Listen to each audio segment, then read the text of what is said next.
Fala aí, galera! Aqui é o Doug mais uma vez e hoje eu vou falar sobre a história da educação dos surdos no Brasil. Então, a história da educação dos surdos no Brasil, ela se confunde um pouco com a história do nascimento da língua sinalizada brasileira, a Libras. Por quê? Até o século XV, os surdos eram considerados pessoas ineducáveis, incapazes, não eram considerados cidadãos na sociedade. Então, o surdo era uma pessoa à margem da sociedade, não tinha direito nenhum e era tratado apenas pela pessoa da saúde. Ele tinha que ser cuidado, em algumas sociedades ele era até morto, mas isso é papo para lá. Então, o surdo, até o século XV, não era considerado uma pessoa educável. Depois do século XVI, começou-se a mudar essa história e o foco desse início foi na Europa.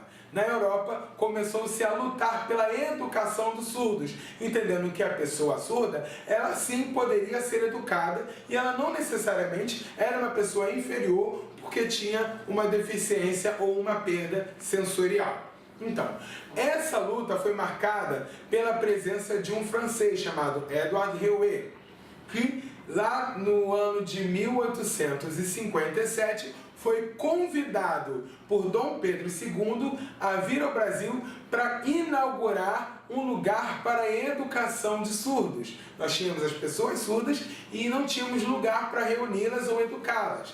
Então, Dom Pedro II fundou o que hoje nós conhecemos como INES, junto com Hervé.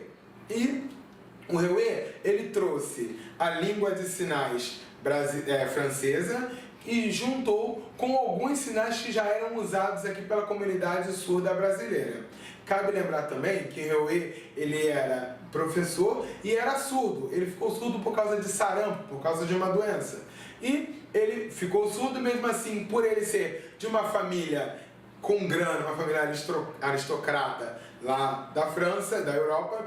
Ele teve alguns privilégios, ele teve alguns direitos e galgou algumas posições lutando pela educação dos surdos no país dele. Foi convidado por Dom Pedro II e aqui começou a ensinar a língua sinalizada francesa, misturada com alguns sinais domésticos aqui brasileiros, que se tornou o que nós conhecemos hoje como a Libras, a língua brasileira de sinais, a nossa língua sinalizada brasileira. Lembrando que isso foi em 1857, mas em 1880 aconteceu o Congresso de Milão, onde a língua sinalizada, ela foi considerada uma língua inferior ao oralismo. Então, a língua de sinais foi proibida e ela se tornou uma língua marginal. Os surdos, eles gesticulavam dentro de casa, eles gestificavam nos becos ou se comunicavam com gestos escondidos debaixo das mesas, mas não podiam gesticular ou sinalizar a presença de outras pessoas.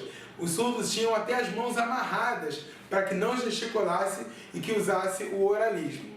Então a Libras, a língua brasileira de sinais, que era uma língua marginal, venceu a tudo isso. E só em 2005 ela foi considerada um idioma reconhecido e nacionalmente regulamentado.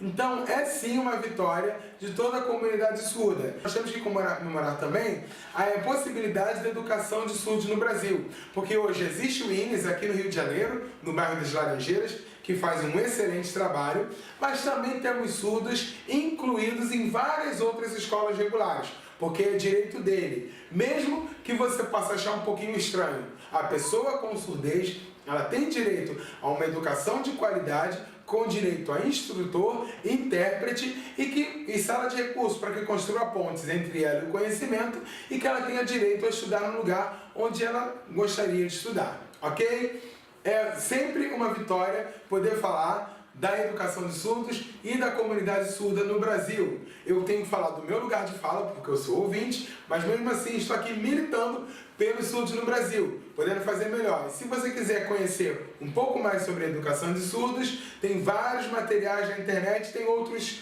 vídeos também no meu canal. Agradeço, é o Doug e até!